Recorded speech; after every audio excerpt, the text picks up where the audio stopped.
नमस्कार, जय श्री कृष्णा। स्वागत करता हूं मैं आपका अपने चैनल कुंडली शास्त्र में। मैं हूं एस्ट्रोलॉजर रतन सिंह। सबसे पहले तो आप सभी का बहुत बहुत धन्यवाद। जो पिछले वीडियो में आप लोगों ने जो सहयोग, जो सपोर्ट दिखाया, जो हाइप किया, उसके लिए तो मैं आप लोगों का तहे दिल से जो है अभिनंदन करता हूँ। आप लोगों को कोटि कोटि धन्यवाद देता हूँ। ऐसा ही आप सहयोग करते रहिए, इसी तरह से वीडियो को हाइप करते रहिए, लाइक करते रहिए। आप लोगों की जय जयकार हो, आप लोगों का मंगल हो। आप लोगों को बहुत बहुत शुभकामनाएं। अब शुरू करते हैं इस सप्ताह की यात्रा को। तो 20 जुलाई से लेकर के 26 जुलाई के बीच में ये सप्ताह रहने वाला है। कुछ बड़ी अपडेट, कुछ दो तिथियों को, कुछ दो डेट्स को आप नोट कर लीजिए। एक तो है 22 जुलाई और एक है 25 जुलाई। क्या है ये अबूझ मुहूर्त है जनाब। ये 22 जुलाई को भड़ला नवमी पड़ेगी, ये अभूत समय है। और 25 जुलाई को जो है वो देवशोनी एकादशी रहेगी, यानी कि ये विवाह का जो सीजन है इसका ये आखिरी दिन होगा। लेकिन ये भी अबूझ समय रहेगा। बहुत सारी शादियां ब्याह होंगे। आपके भी घर में कोई न्योता आया होगा, निमंत्रण जरूर से आया होगा। इसके बाद में फिर आगे जो है देव सो जाते हैं सनातन परंपरा के अनुसार। फिर दिवाली के बाद में फिर विवाह फिर से शुरू होते हैं। तो ये दोनों ही जो तारीख हैं वो कोई भी उत्तम काम करना हो, अच्छा काम करना हो, कोई भी घर, कोई ऑफिस, किसी से संबंधित कोई भी शुभ कार्य आप शुरुआत कर रहे हैं, कोई गाड़ी ले रहे हैं, कोई कुछ भी कर रहे हैं आप, तो उसके लिए अच्छा समय है। ये नोट कर लीजिए, ठीक है। अब देखिए, आप लोगों के लिए सबसे एक अच्छी खबर मैं सबसे पहले बता देता हूँ। क्या है कि ये जो सप्ताह है ना, इस सप्ताह के अंदर शुरुआत थोड़ी सी ऐसी है, धीमी टाइप की सी, लेकिन फिर बाद में रफ्तार का टॉप गियर लगने वाला है। जी हाँ, और काम भी बड़े दूर दूर से होंगे, बड़े दूर दूर के काम होंगे। जिन लोगों का बाहर से संबंध रहता है उनके लिए तो बहुत ही अच्छा समय है। देखिए क्या है कि 22 जुलाई को अभी आपके जो लग्नेश, आपके राशिश बनते हैं, जो बुध हैं, ये वक्री भी चल रहे हैं और अस्त भी चल रहे हैं। तो इनका 22 तारीख को तो उदय हो जाएगा। उदय का मतलब सूर्य से जो डिग्री के हिसाब से जो क्लोजनेस है वो थोड़ी सी बढ़ जाएगी। और जो अस्त हो जाता है ग्रह सूर्य की वजह से, जैसे अभी गुरु अस्त चल रहे हैं, वो अस्तता समाप्त हो जाएगी और ये उदय हो जाएंगे, ठीक है। अगले ही दिन जो इनकी चाल बिल्कुल रेट्रो चल रही है, वापस से अपने ट्रैक पे आ जाएंगे, यानी कि ये मार्गी हो जाएंगे।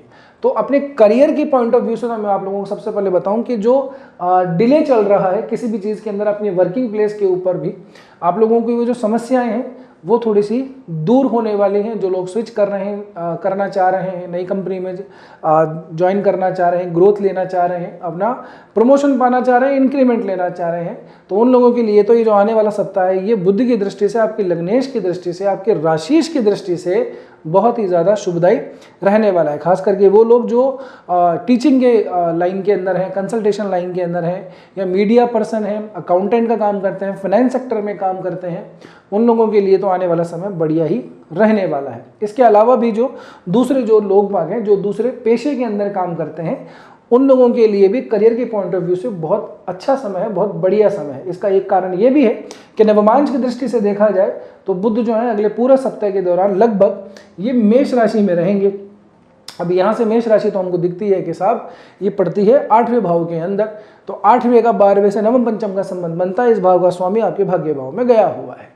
कहने का क्या अर्थ हुआ? इस बात का ये अर्थ हुआ कि जिन लोगों का विदेश से संबंधित काम है, एक्सपोर्ट इंपोर्ट से संबंधित काम है, या फिर विदेशों की सेवाएं देते हैं, वो ऐसी कंपनियों के अंदर काम करते हैं जो बाहर रजिस्टर्ड हैं, उन लोगों के लिए भी करियर के पॉइंट ऑफ व्यू से ये जो सप्ताह रहने वाला है ये अच्छा ही रहने वाला है। यानी कि रिकग्निशन भी मिलेगा, काम का जो है आप लोगों को बर्डन भी बढ़ेगा, ये यूँ कहूँ कि रेस्पॉन्सिबिलिटी थोड़ी सी बढ़ेगी, और वहाँ से आप लोगों को अच्छा खासा इंक्रीमेंट मिल जाएगा, ठीक है। उसके लिए ये आवश्यक है कि आप लोगों की अगर बुद्ध से संबंधित कोई भी दशा, अंतरदशा, प्रत्यंतर दशा में कुछ चल रहा है तो ये काम होना लगभग ये मान के चलिए कि तय है, ठीक है ना। अब शुरुआती चरण मैंने आप लोगों को कहा कि ये थोड़ा सा समय सप्ताह का जो है वो थोड़ा सा धीरे रहेगा, फिर थोड़ी सी बूस्ट मारेंगे। अब देख ही रहेंगे 22 तारीख को ये उदय होंगे, 20 के बाद में 20, 21, 22 3 दिन तो ये निकल जाएंगे, 23 तारीख को ये वक्री से हट जाएंगे। इसी दौरान इससे पहले जो 23 जुलाई से पहले की अवधि है, यहाँ पे मंगल बड़ा जो है अलग तरीके का काम कर रहे हैं, क्योंकि आपके भाग्य भाव से गोचर कर रहे हैं, मार्केश बनते हैं। तीसरे और छठे भाव के लिए कारक बिल्कुल नहीं बनते मंगल, तो इनको लेना जरूरी है। मंगल क्या है? ये रोहिणी नक्षत्र के चौथे चरण के अंदर रहेंगे। इसका अर्थ जो है सीधी भाषा में ये है कि मंगल अपनी नीच की राशि के अंदर नवमांश में रहेंगे। नवमांश चक्र देखेंगे तो ये अपने नीच की राशि में दिखाई देंगे। यहाँ से आप लोगों का जो थोड़ा सा काम है, यानी कि अपने बॉस से, सीनियर से, मैनेजर से, अपने बड़े भाई से, दोस्तों से, लाइजनिंग का, नेटवर्किंग का, जिसका भी जो भी काम है, वहाँ थोड़ा सा हमको डिले दिखाई देता है। और मैं आप लोगों को ये सलाह दूंगा कि ज़्यादा चीज़ों को स्ट्रेच मत करिएगा, है ना। झगड़ने का प्रयास मत कीजिएगा। अगर कुछ चीज़ों में विलंब हो रहा है या सामने वाला आप लोगों को कुछ गलत टोन के अंदर बात करता है तो शांति रखिएगा, उससे नुकसान आपका ही होगा, क्योंकि मंगल वैसे भी कारक नहीं बनता। लाभ भाव के अंदर जो राशि पड़ती है वहाँ पे ये नीच का हो रहा है आप लोगों के लिए, तो अग्रेशन की वजह से, एरोगेंस की वजह से, क्रोध की वजह से काम खामखा बिगाड़ सकता है, ठीक है ना। तो थोड़ी सी शांति रखिएगा, 23 जुलाई तक रुक जाइएगा। 23 जुलाई के बाद में स्थितियाँ बदल जाएंगी, फिर नवमांश चक्र में आगे बढ़ जाएगा ये, फिर ये जो है सिंह राशि के अंदर प्रवेश कर जाएगा। ठीक इसी समय पे गुरु और सूर्य आपके बैठे हैं, बढ़िया है, बहुत अच्छी स्थिति दिखाई दे रही है। नवमांश चक्र में ये भी बदलेंगे। सूर्य का तो ऐसा है कि शुरुआत चरण में ये वर्गोत्तमी होंगे 20 जुलाई के आसपास, 20 तारीख को ही, मंडे को। उसके बाद में ये आगे बढ़ते जाएंगे 2-2 दिन के लिए, ठीक है। तो जिनकी भी सूर्य से संबंधित दशा अंतर्दशा चल रही है तो एक बार जरा उसको देख लीजिएगा। एक इंपॉर्टेंट बात मैं आप लोगों को बता देता हूँ, इसी 23 जुलाई से पहले, क्योंकि मैंने जो आप लोगों को कहा है वो बहुत सोच समझ के कहा है कि शुरुआत थोड़ी सी हमारी धीमी हो रही है, उसके बाद में बूस्टर रॉकेट लगने वाला है। क्या है, आप लोगों के लिए जो भाग्य भाव का स्वामी बनता है शुक्र, जो कि अभी 12वें भाव के अंदर गया हुआ है, तो यात्राएं तो बिल्कुल आपकी चली रही होंगी। जिन जिन की है उन्होंने बहुत सारे मुझे कमेंट वगैरह भी किए हैं हमारे पिछले वीडियो के ऊपर के साथ, बिल्कुल ठीक बात है, रिलेवेंट कर पा रहे हैं तो अच्छी बात है, कर पा रहे हैं। तो अभी ये जो शुक्र है ये भी आप लोगों को 20, 21, 22 तारीख तक नवमांश चक्र के अंदर आपकी कन्या राशि में दिखाई देंगे। अब शुक्र महाराज कन्या राशि में नीच के हो जाते हैं, ठीक है ना। तो यात्राओं से संबंधित कोई अनावश्यक खर्चे करने से पहले तो बचना है, ठीक है।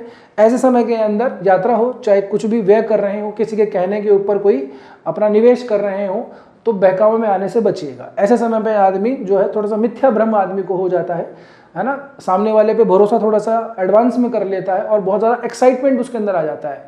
ऐसी जैसे कहता है ना कि बातों में ले लेना, है ना, हवाई किले बनाना, इस तरह की चीज़ों के अंदर व्यक्ति जल्दी से आ जाता है कि ये ऐसे काम होगा, इसका ये फ़ायदा होगा, वो फ़ायदा होगा, और ऐसे करके व्यक्ति अपने हाथ से जो अपनी पूंजी है उसको हाथ से निकाल देता है और फिर बड़ा नुकसान होता है।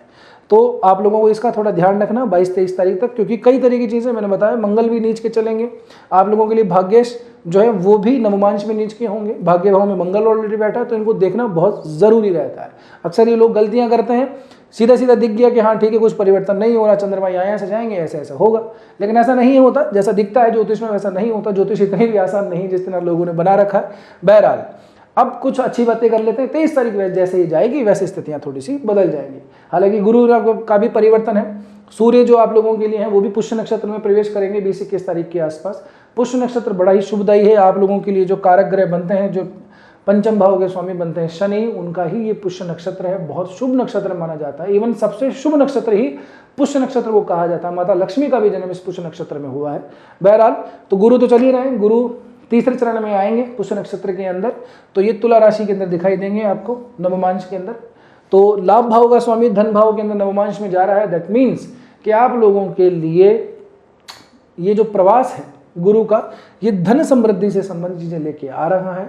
धन से संबंधित लाभ दिखा रहा है, परिवार कुटुंब से संबंधित लाभ दिखा रहा है। एक और बात, जिन लोगों के घरों के अंदर ऐसा समय पर अक्सर ऐसा होता है, मतलब बहुत स्ट्रॉन्ग चांस है, अगर गुरु का कोई भी दशा अंतरदशा प्रत्यंतरदशा में कुछ भी अड़ जाए तो घर परिवार के अंदर शुभ काम कराता है, शादी ब्याह करवाता है, कुछ नए लोग परिवार के अंदर जुड़ते हैं। तो जिन लोगों के घर में ऐसा है, नहीं कोई शादी ब्याह अगर कुछ भी रिसेंटली डेज में होने वाली है तो ज़रूर से कमेंट करके बताइएगा, ठीक है। आगे बढ़ते हैं। दाम्पत्य जीवन की दृष्टि से देखा जाए तो इस भाव का स्वामी तो लाभ में ही गया हुआ है, तो वो तो ठीक है, अच्छी स्थिति है। शनि के कोई नक्षत्र के पद वगैरह में कोई परिवर्तन नहीं हो रहा है। शनि वक्री जरूर होंगे, लेकिन ये 26 जुलाई की मध्य रात्रि को होंगे लगभग, तो इसका जो इम्पैक्ट है वो अलग से पड़ेगा। 138 दिनों के लिए शनि वक्री होने वाले हैं। इसके ऊपर अलग से वीडियो बनाया जाएगा, आप कमेंट करके बता दीजिएगा।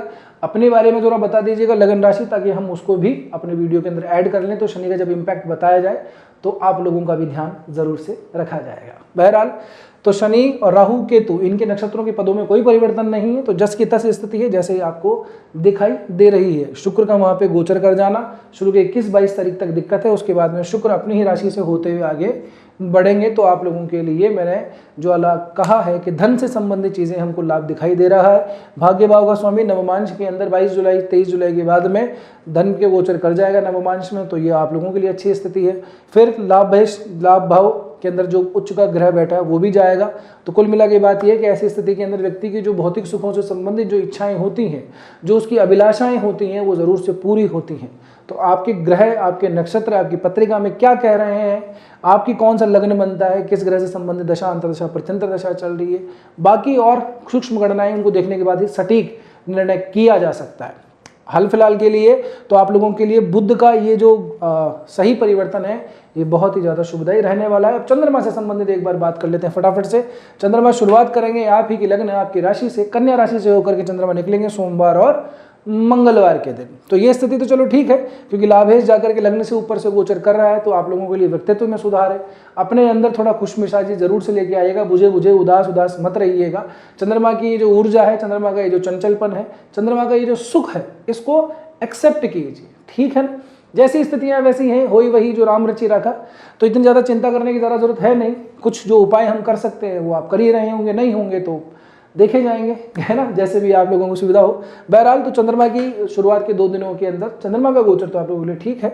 उसके बाद में चंद्रमा तुला राशि से निकलेंगे, धन भाव से होकर निकलेंगे, लाभेश जाकर के धन में जाएगा। तो यही वो समय है जैसे मैंने आप लोगों को बताया, यहाँ से हमको धन से संबंधित अच्छे योग दिखाई देते हैं। तो गुरुवार के आसपास का जो दिन है, गुरुवार शुक्रवार का, ये विशेष से इस समय पर जरूर से ध्यान रखिएगा। कोई भी सौदा बनता है, कोई भी किसी से मिलना है, परिवार में कुछ अच्छे व्यक्तियों से मिलाना होगा, बड़े दिनों से कोई बात कहनी है, मिलना है, 5 मिनट ही जाके बैठ है, क्योंकि हर परिवार समुदाय के अंदर ऐसे व्यक्ति होते हैं जो अपना अच्छा प्रभाव रखते हैं, तो वहाँ से भी संपर्क कर सकते हैं, आपको लाभ ही मिलेगा। हिचकिएगा मत, झिझकिएगा बिल्कुल भी मत। आगे बढ़ेंगे, चंद्रमा तीसरे भाव के अंदर आएंगे, वृश्चिक राशि के अंदर। ये वृश्चिक राशि चंद्रमा की नीच की राशि है, लेकिन सेम समय के ऊपर नीच भंग भी हो जाता है।